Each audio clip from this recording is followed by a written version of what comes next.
Assalamualaikum warahmatullahi wabarakatuh. Waalaikumsalam. Alhamdulillahilladzi 'allamal insan ma lam ya'lam.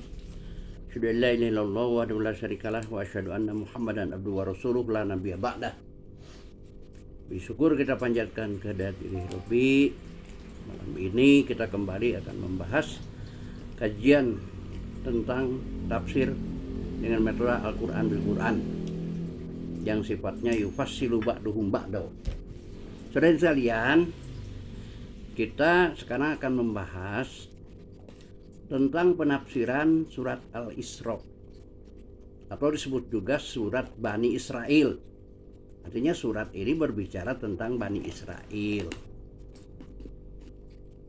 Walaupun di dalam surat ini tidak semuanya hanya berbicara Bani Israel, banyak juga bicara hal-hal yang lainnya. Tapi topik yang awal ayat 1 ayat 2 itu tentang Bani Israel. Surat Al-Isra itu menurut susunan ayat yang diturunkan kepada Rasul adalah surat yang ke-50. Ya, surat yang ke-50 dalam mushaf surat ke-17. Nah, kita akan mulai dengan ayat pertama. Subhanalladzi asra. Maha suci Allah asra. Asra itu fi'il madi yang menunjukkan telah. Jadi Allah memberitahukan kepada Rasul telah. Nah, bukan merintahkan, harus, telah. Jadi sifatnya surat ini kepada Rasul khobar. Subhanalladzi asra. Maha suci Allah yang telah asra. Nah, apa yang dimaksud asra? Tidak ujug-ujug kita terjemahkan. Cari ayat-ayat yang berbicara tentang asra. Ya, ayat-ayat yang berbicara tentang asra ada di dalam beberapa surat lain. Salah satu di antaranya surat Ad-Dukhan, ya, ayat 23. Fa'asri bi ibadi lailan innakum muttabaun. Nah, ini sama. Fa'asri bi ibadi. Nah, maka berangkatlah dengan hamba-hambaku pada malam hari. Innakum muttabaun. Kalian akan diikuti. Kemudian di surat Hud ayat 81. Fa'asri bi ahlika bi'im minal lail wala yaltafit minkum ahada illam ra'atak. Nah, ini Allah memerintahkan kepada Nabi Lut untuk berangkat pada malam hari, ya, menjelang subuh, ya. Jadi juga dengan kata-kata Pak Asri, perintah asri. Kemudian kita lihat lagi dalam surat Toha ayat 77. Walaqad auhayna ila Musa an asri bi ibadi.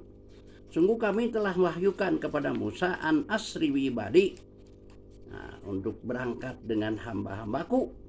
Madrib lahum torikon fil bahri yabasan la takhaf zarokan wala tahsya. Nah, ini waktu perintah untuk menyeberang ke Laut Merah, ya.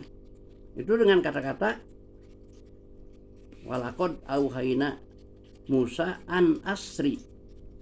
Itu dengan kata-kata asri. Kemudian pada surat Asy-Syu'ara ayat 82, wa auhayna ila Musa an asri bi ibadi innakum muttabaun.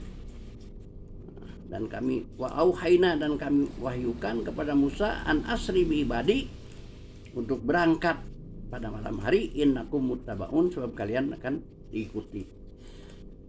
Jadi yang namanya Isra, ya, Isra itu artinya perintah Allah kepada para nabi terdahulu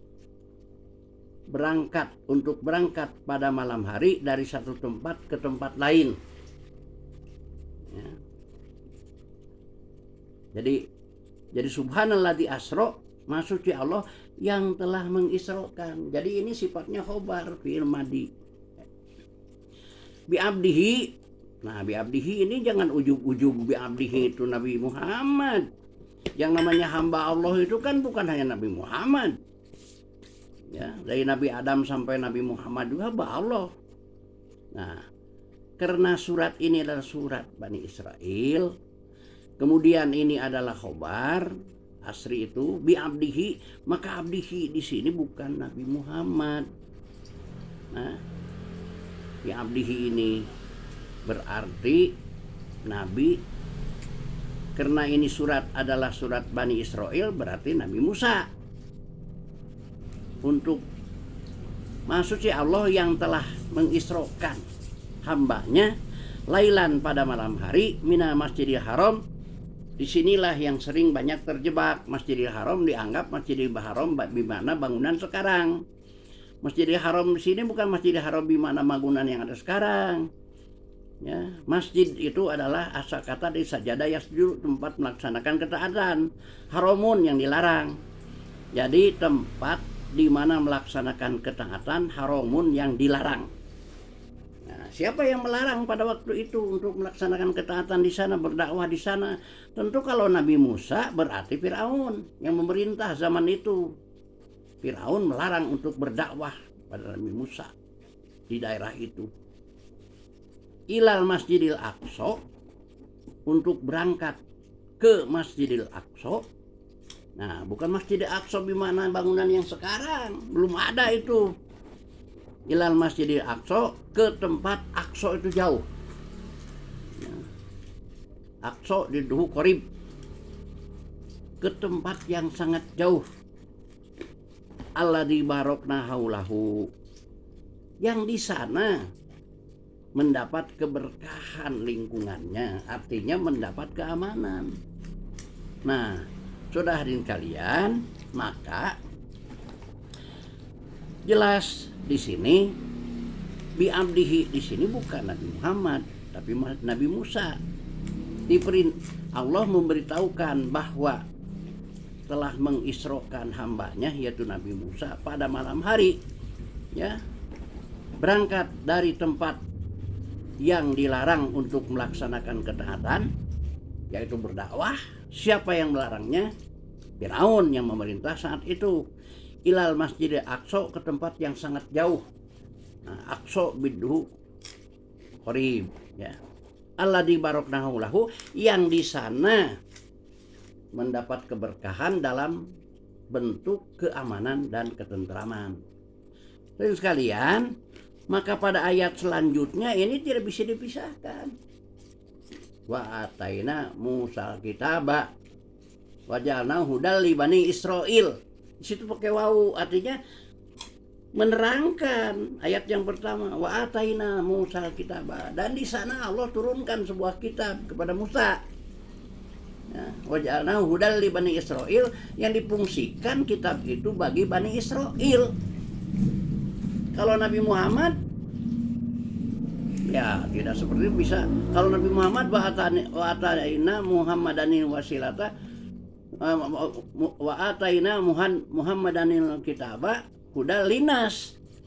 Karena kalau Al-Qur'an itu hudal linas, kalau ini wa ataina Musa kitaba wa ja'alnahu hudal li bani Israil, yang difungsikan kitab itu untuk Bani Israil.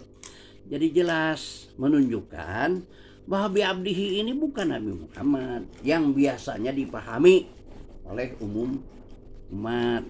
Tapi bi abdihi ini hambanya yang di sini adalah Nabi Musa. Karena diawalinya juga asro. Asro itu adalah fi'il madi.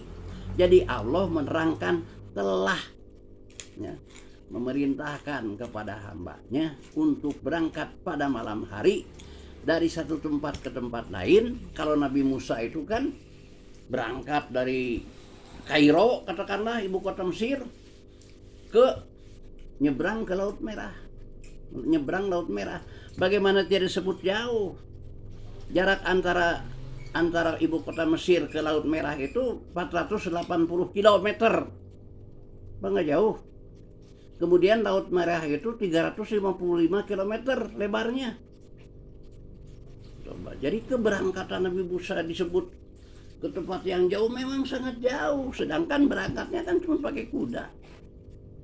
bukan pakai bis kayak sekarang. Nah, saudara kalian, maka pemahaman penafsiran surat Al-Isra ini jelas. Kalau menggunakan metode Al-Quran bil Quran akan beda dengan pemahaman yang suka dipahami oleh umumnya masyarakat, yang bahkan dipakai dalil ya, Rasulullah melaksanakan Isra. Bukan tidak percaya kepada Isra, tapi yang melaksanakan Isra pada ayat ini bukan Nabi Muhammad, tapi Nabi Musa. Karena ini fi'il madi. Pengertian Isra itu adalah berangkat dari suatu perintah, berangkat dari tempat ke tempat lain pada malam hari.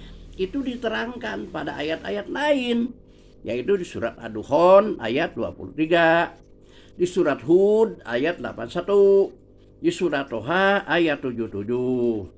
Kemudian juga diterangkan di surat Asy-Syu'ara ayat 82. Itulah hadirin sekalian ya, sebagai ya sebuah perbandingan ya, dalam memahami, menafsirkan surat Al-Isra ayat 1 dan 2 ini.